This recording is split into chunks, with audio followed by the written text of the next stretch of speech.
So again, welcome everyone to Investment Properties Explained. I am Stephen Green, RBC Royal Bank Mobile Mortgage Specialist. And tonight what we're going to talk about is investment properties in general, and as well as what RBC does in particular with investment properties. So at the very bottom, a couple of housekeeping items at the very bottom of your screen, there is a Q&A button. So if you do have any questions at all, feel free to hit that button. And I'll be checking the questions at the very end of the webinar. Okay, so reasons to invest in real estate. So there's a number of reasons why you would want to invest in real estate. Some of them could be portfolio diversification. So if you do have existing financial investments, you may want to purchase some real estate to be able to just to diversify that a little bit. So if if your financial advisor says maybe it's a good time right now to start to get into that, that's something you can look at. Obviously, rental income, it is passive income. Someone else is paying the rent for your rental property, and of course paying down the principal on your particular investment. It is an alternative to selling a starter home. So some people will actually keep their existing owner-occupied home and then go and buy another home. So I know my wife and I have done that as well, where we kept our existing home. It was a great rental property, and then we moved into something that better suited our family's needs. Housing for a child away at school. So we do have a program that if you do have a son or daughter moving into or going away for school, you can purchase a property possibly for them if they, it's a great way to do it where instead of them paying, room and board or whatever the case may be to somebody else, a great way to do it if it's just you. And of course, entry into the real estate market while living at home or renting if you don't necessarily want to move out yet. Things are too good at home, then that's also a great option too. So acquiring investment properties, is it right for you? So some things that you really should consider. There's a little bit more just behind the regular mortgage payments that you have to make. So estimating the rent, of course, the bank will confirm that with an appraisal. You really want to chat with your real estate agent and determining the heat, the property taxes, the condo fees, if they are there, and really decide what your tenant's going to pay and what they're not going to pay. It is a good idea to kind of have a look at the overall picture of the respective property and just make sure it actually does cash flow. It still happens where I will have a client come in and visit with me and they're looking to finance an investment property, and it just doesn't cash flow very well. So definitely some considerations there. It is important, just from overall being, we'll say understanding of the cash flow, deduct 10% for rent, vacancy, maintenance. There are many different things that you have to deduct just to make sure if something goes wrong or a tenant moves out. There are different things that you need to look at.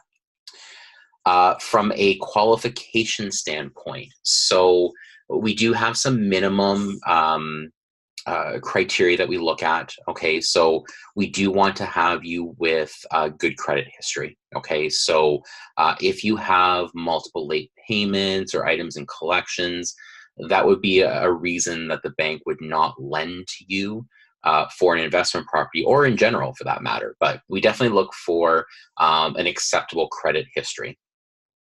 For investment properties with RBC in particular, we do need 20% down. So that is a standard down payment that we have.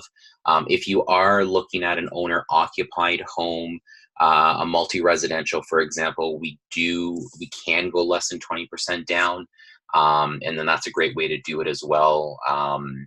But again, you do have to occupy the home and then have other individuals within the other units contributing towards that through their rent. So we do use what we call a TDS model. Okay, so a total debt servicing model is what we use with RBC. So there's different types of models that banks use to determine whether or not the property you're purchasing is in fact affordable. You may have heard the term DCR or different types of things. We are a TDS model. Okay, so basically what we do is, and this is a gross oversimplification, we will take all of your expenses divided by all of your employment income as well as the rental income. So we divide it by that, and there is a formula or a threshold you have to meet to determine whether or not your whole portfolio is in fact affordable or not. We do, and this is definitely something that's new, so this is something where we really want to show the government that we're being responsible. So if you are heavily leveraged, okay, so let's say you're buying one property at 5%, another at 5%. I mean, if you have kind of some different things going on, or if your property value has decreased, or if you're just overall too leveraged, the bank has different thresholds. Again, we're trying to show that we don't have clients that are over leveraged relative to the loan to value of their property. So that is definitely a consideration we take into account. The other part is around liquidity coverage. So I tell clients, gone are the days of having $2 million in mortgages and 20 bucks in the bank. The bank wants to know that you are balanced in some way, shape, or form. So, we don't really have, there isn't a hard threshold that we look at for that. But there has to be some balance. Again, if you are completely leveraged and your only not even fallback, but your only, we'll say collateral position is your bricks and mortar, the bank's not a big fan of that. And most lenders are not. They want to know that there is something there to back up your overall portfolio. So. Okay, so picking a property, it's much different when you're an investor compared to when you're picking a home to live in with your spouse or partner or whoever. Things that you have to look for when you are looking at a property as an investor. What kind of tenant are you going to get? Are you going to mainly run into tenants that are going to turn over very quickly? Is it in a great area? Are these tenants that, maybe that's a smaller town and they're just not going to move at all? That's a good thing, especially if they're paying the rent, of course. I already mentioned location. So is it in a good location? Is it in a location that has high vacancy, right? So that's going to be a concern for your investment. Is the type of property is it a type of property you can easily rent out? Is it very unique and therefore you have a very small market to rent to? These are things you need to look for. Another one that starts to come up, I see with some of my clients, as they start to acquire properties, who's going to manage it? So is it a high maintenance property? Is it a large corner lot? Is there a lot of snow to shovel? Is that something that maybe your tenant's going to take care of? So who is overall going to manage the property? Okay, so again, things to consider. Okay, so financing investment properties. So I did mention already, you can do an owner-occupied 1 to 4 unit. Second property is when rental income is used to qualify for debt servicing. So we'll do up to the 4 unit if you've owner occupied. 1 to 4 unit non-owner occupied properties are okay as well. Okay. And then we get into some of the various specialty things that RBC looks at. So we will do up to and including a 6-plex as long as it's residentially zoned. Okay, so if it's commercially zoned, we're out for sure. But up to, so everything, duplex, triplex, 4-plex, 5, 6, as long as it's residentially zoned, we will consider it for financing under our standard lending guidelines. As I mentioned, residential properties only, so we don't do properties with the convenience store on the bottom and an apartment upstairs. So those ones we definitely don't get into any mixed use.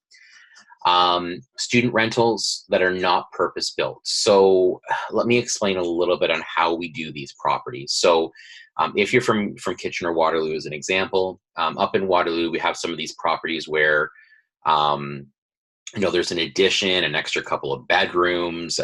I almost call them kind of these Frankenstein homes.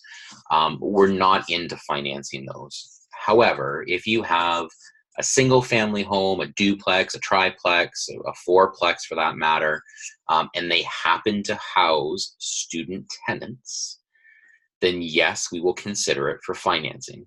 So the important thing here is we won't do a purpose-built student rental by definition, but if it's a single family home or a duplex or a triplex and they happen to have students in them, so in other words, it could be resold as a regular property, then that is something that we are absolutely okay doing. We don't get into rooming houses, okay? So the way we define a rooming house compared, as an example, to a student rental, if every room has a separate lease agreement, then it is considered a rooming house. If, in the example of most student rentals, and realtors who are involved with student rentals definitely suggest this, if you've got a single family home, all 4 students or 5 students, whatever, on one lease agreement, okay? And that's where most banks will draw that line. Multiple leases, rooming house. 1 lease, or 2 in the event of a duplex, because you have 2 different units, that will be okay as a student rental. We do have to do appraisals. It's mandatory for investment properties, okay? What RBC will do is, before you do waive your condition on your new rental property, we do the appraisal up front. So we will send out the appraiser. He will have to go through the house. So if it is tenanted at the time, then the existing owners do have to give notice to get him in. So it is a full appraisal on the property. One thing RBC will do, or one thing that we're open to, is holding companies. So this is definitely an RBC. I think it's an exclusive. If not, I'm saying it's an exclusive. But we're okay with placing a property within a holding corporation. So I will say that because we do it within residential line of business, it is relatively not complex structure. As an example, the company must be non-operating. It can't be a partnership between unrelated parties. So husband and wife, great. Husband, wife, and kids that are over 18, fantastic. Anybody who is related is allowed to be on the corp. But if you have individuals who are not related and it's truly a partnership, RBC doesn't say no, but what we would like to do is we'd like to see it done through commercial banking. Okay, so that's a different thing altogether. I won't talk about because I don't do commercial lending myself. But that, again, from a simplicity standpoint, that's what we look for there. Non-operating. Okay, so it is truly a shell company. The only operation in the account, so to speak, is relative to the rental properties that it holds. So you can't run HST through it. You can't run consulting fees, nothing like that. It's got to be just a plain Jane shell company. Owners of the company must qualify based on their personal financials. So we're not basing it on the financials of the corporation. If the corp's not making money, we really don't care either way. We solely base it on the individuals providing the personal guarantee. So it is based on shareholders, and I'll get to that in a moment. But the shareholders, it'll be on your credit bureau. It will be based on you solely, and of course, the subject property and the cash flow, etc. The company does legally need to be permitted to borrow funds. So when we do send the instructions to the lawyer, they do have to attest to the fact that your corp is legally allowed to borrow funds. I don't know a lot about this part, but apparently there are different corporation registration types that do not allow that. So it's limited to residential real estate. So again, simple residential lending. If it happens to hold commercial real estate, the corporation itself is ineligible for the RBC Holdco program under residential line of business. So if you already hold a 7-plex or a 10-plex, or one of those half convenience store, half apartments, then the corp itself is not eligible. Shareholders must be individuals and must provide the personal guarantee. So for us, we don't really care who the director is, because I could be the director of everybody's corporation. We care about the shareholders. So some accountants, and it all depends on what structure they may want for you. Some accountants may want a tiered ownership structure where you have an opco, a management co, and a hold co. For our purposes, we just can't have other corporations owning the hold co that we are using. So the shareholders can only be individuals, and of course, as I mentioned earlier, must be related in some way. Really critical, what I have just told you is not the go-ahead to register a corporation and show up to RBC to do a property within a corporation. Please talk to your accountant, talk to your lawyer, make sure it makes sense. It's just simply not something that you should just go out and do on a whim. There is money involved. You got to pay for the incorporation, etc. Definitely something to speak to your accountant about before you do it. So.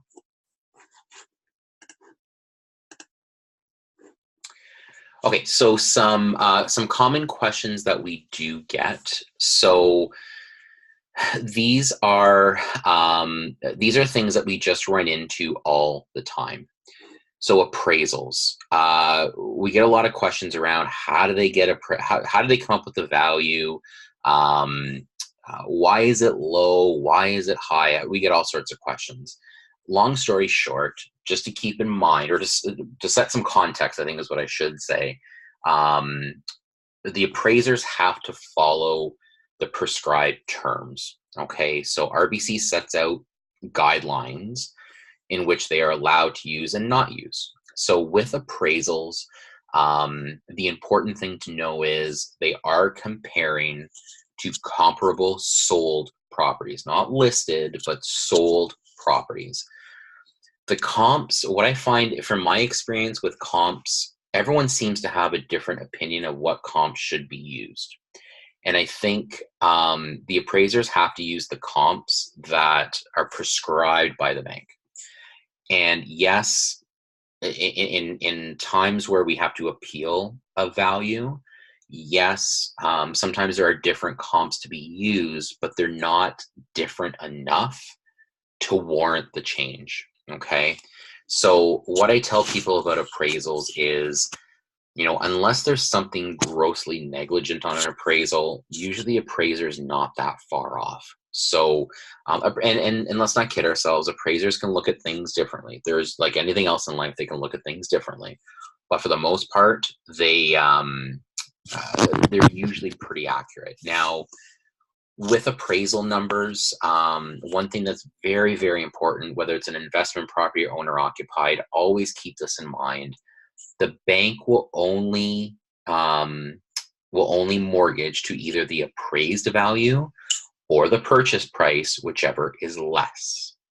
So if your client, or if you are a client and you are you're buying for $500,000, and we do the appraisal, and it's only based on the appraisal only worth $450,000. Keep in mind, you have to come to the table not only with your down payment, but that extra $50,000 as well. Okay, so it's very, very important to understand. Existing rental income on application. So when we have rental income on non-subject properties, we do use 100% of that towards the application. However, and this is very, very important, it has to be verifiable. So what that means is the bank no longer just takes your lease agreement, okay? Because I'm not saying anybody would, but if all of a sudden a lease agreement just shows up, but they're really only charging, a little bit less than whatever that lease agreement says, then the bank has an issue with it. So, we do look for information on tax returns. We do look for lease agreement and sometimes 6 months deposit history, but it has to be verifiable. Okay, something that we know is real. I often get this question, I'm going to buy it as a single family and I'm going to duplex it. Can I use the rental income for the duplex? Okay. The bank, like everybody else, we're not glass half full type people. Okay, so we will only mortgage to the current state of the property. If it's a single family home, that's what you get value for. That's what you get the rental income for. So we definitely don't go on any promises of what the property may become. Or, for example, I had this one just recently. They were assuming the tenants at a very low rental amount. And the plan was to renovate the property and evict the tenants, renovate the property, and bring in new tenants at a higher amount. Fair enough, I think. I'm not sure if that's allowed, but fair enough. But the bank is not going to use the projected lease amount. They're going to use what you are assuming. So current state versus plans, it's always current state the bank will mortgage to. Percentage complete. So in the event you are purchasing a property that might not be 100% complete. And when I say 100% complete, maybe the basement is missing a toilet, or the upstairs, maybe there's missing drywall, or whatever the case may be. We only mortgage 100% complete properties. If it's missing some grass, that's really not a big deal. But if properties are not 100% complete, it's not a property we would ideally give any sort of firm approval to. It does have to be a property in which is 100% complete. So student rental types, I touched on that. Okay, so again, it is for single family, duplex, triplex, fourplex, etc. that happens to be housing student tenants. So that's very, very important. Commercial zoning, we just don't touch. A rare occasion I've gotten one done, but there was some extenuating circumstance. So again, RBC definitely has a commercial group that can look at that sort of thing, but it's not something we would do under residential line of business at all. Firm approvals. So RBC, this is one thing that I know investors in particular absolutely love. So with firm approvals with RBC, and I think we're the only ones that do this. I don't think anyone else does right now. What we do is when you put your offer in, we get all of your documents up front. We do the appraisal. We do everything we need to do before you waive your financing condition. When we give you the okay to waive your financing, that means your deal is firm. That means we are not pulling another credit bureau. We have done the appraisal, and both us and you are happy. And we're not asking for a last minute pay stub. It is firm. You're good. We're not like other lenders where we'll do the appraisal 2 weeks before closing and find a problem. We don't say, hey, we need to do one more credit bureau or whatever. We're firm on the deal. Okay, so I know in particular clients love that because they don't have to worry. They can worry for 5 days while we're doing the work, but they don't have to worry for 2 months wondering if the deal is going to close. So we definitely subscribe to firm approvals because I think it's just it's a great way to do business. So number of properties. So I did get this question from many people. How many do we allow? So with RBC, we do allow 9 finance properties. Before you get too excited though, within that 9, maximum 5 investor mortgages. So let me explain why that is. A few years ago, we had a very good, we had a bit of an argument about, if a client has his or her owner occupied home and a cottage and a house for, their kid at university. Well, there's 3 finance properties. Now you can only do 2 more. So what the bank has said is we'll do up to 9, but within that 9, max 5, sometimes 6 investor mortgages. So we do have some leeway that if a client does have some owner-occupied homes and he or she can afford it, then that's okay. You can still buy 5 investor mortgages or 5 investor properties if you need, again, as long as everything services properly from a TDS standpoint. So again, up to 9, but max 5 investor. So a couple of things before you buy, and some of the wording here has changed a little bit. So um, get quote pre-approved, and I put that in quotations because myself, like a few other lenders, for investor properties in particular, we don't really give an official pre-approval anymore. There's just so many variables in an investor mortgage. We'll definitely say, hey, your numbers look great. By all means, put an offer in conditional on financing. But I know for our purposes, because we don't know the rental income, we don't know the property tax, we don't know the utilities, we don't know if you're assuming the tenants, if you are having to get new tenants, are the tenants paying utilities, are they not paying utilities? There's just so many variables involved. We don't give an official pre-approval anymore, but we will say, hey, under these circumstances, it looks great. Here's your worst case. Here's your best case. Put in the offer, conditional on financing, and go from there. So, so we definitely do the work to make sure that you understand where things are. Understanding what you can afford in your cash flow. The rate is locked for up to 120 days. Okay, so that means if I started the application today, as an example, the rate is good for, and you have to close within 120 days from today. If it goes past 120, it's fine, but we just need to reset the rate.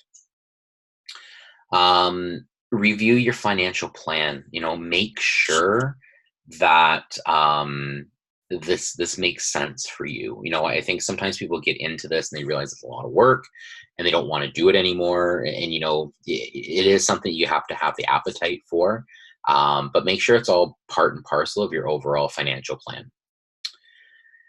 This is an important one. Someone you don't know is going to live in a $500,000 asset that you own and you're paying a mortgage on. Make sure you understand the landlord and tenant rights in your respective region. So, if you're buying a property in Waterloo, a student rental, you will definitely have several different things you need to look at. If you're buying one in Kitchener, again, what are the rules? What are the regulations? Because there's not only are there provincial laws, but there's also regional bylaws that you have to be aware of. Make sure you understand how that all works. What happens when the rent is late? What if they don't pay the rent? What if they break something? What if something else goes wrong? Have a pretty good understanding of what happens in your region or your province. Seek out a real estate agent. So, I think if you're buying a property, keep in mind I know that some realtors will say, just be careful. Sometimes you may need to pay the realtor fee, but for all intents and purposes, if you're buying an investment property or any property for that matter, you don't actually pay the realtor fee. Okay. It is paid by the seller. So always, in the event of an investment property, my recommendation anyway, use a real estate agent. They know their stuff. They're there to guide you.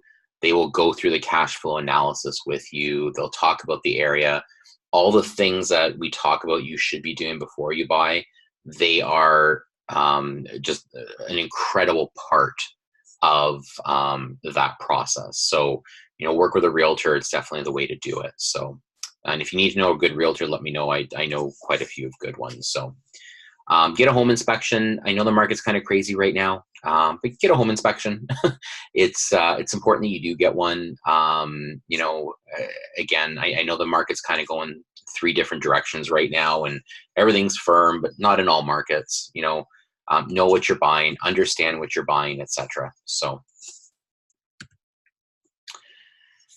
Ways to connect with me, I will leave that up on the screen. So just to let you know, obviously phone and email, those have kind of become old school now, but if you would like to call me, you can text me anytime or email, Facebook, Twitter, Instagram. Okay, so you can definitely, like me, love me, follow me, all that fun stuff. I do have a YouTube channel. Okay, so old webinars are on there, tons of advice information. My podcast is on there. It's all on my YouTube channel. I do have my own podcast, The Green Effect. You can search it on all the major podcatchers.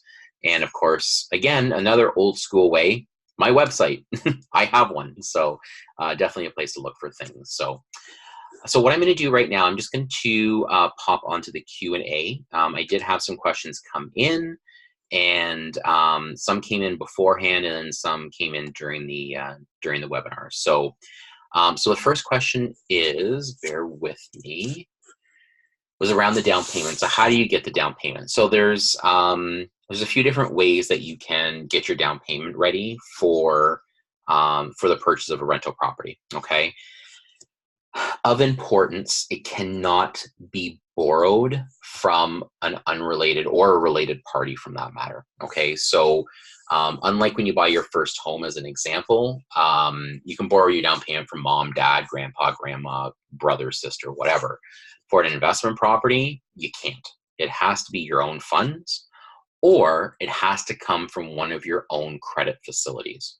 Okay, so when we're trying to grow a client's investment portfolio, what we'll sometimes do is we will refinance their owner-occupied home, pull equity out of that, and that's been happening a lot over the last 5-6 years because property values have been going up, up, up. So why take money from your cash, your investment, your RSPs, if you can take it from your owner-occupied home and use that towards your down payment? So we do a lot of that where we have applications with a refi and a purchase, because we're taking, we're kind of stealing from Peter to pay Paul, so to speak. So you can do that. We do that all the time. Take it from your savings, take it from a line of credit. It just has to be your own funds. It cannot be borrowed. It can't be gifted. Can't be an early inheritance, nothing like that. It has to actually come from your own funds. So, appraisals. So, what are the appraisal costs? So, so there is a fee for the appraisal. Okay. RBC does call it a processing fee, but they call it it's a fancy name, processing fee, but it's kind of for the appraisal. So, single family home and duplex is $250. Triplex and fourplex is $450 plus HST. 5 and 6plex is $750 plus HST. Okay, and the reason why the 5 and the 6 are so much more expensive, yes, we do it under residential line of business. However, we do have to order a commercial appraiser for that. So on that note, if you are looking at a at a 5 or a 6plex, because commercial appraisers are a little bit fewer and far between, they're usually the more senior guys, the really experienced guys. It's not like a single family or a duplex where you can get an appraisal turned around in 2 or 3 days.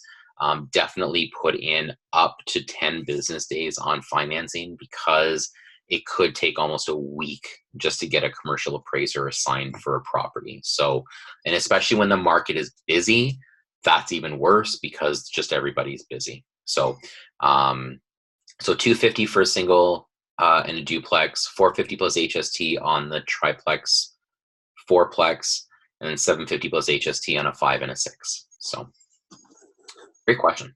Great question. Okay, so that's all the questions that I had, or that I had come in. If there are more questions, by all means, please don't hesitate to reach out. You have all of my contact information there. One thing I would definitely recommend is make sure that before you get into this sort of thing, have a plan. Understand what you need to do, talk to an accountant, talk to your team, your realtor, home inspector, lawyer, make sure everything's ready to go before you jump in, because buying an investment property is a really big decision, and you want to make sure you're doing it right and you have some fun along the way. So other than that, thank you so much for listening, and yeah, don't hesitate to reach out. Thanks, everybody. Bye-bye now.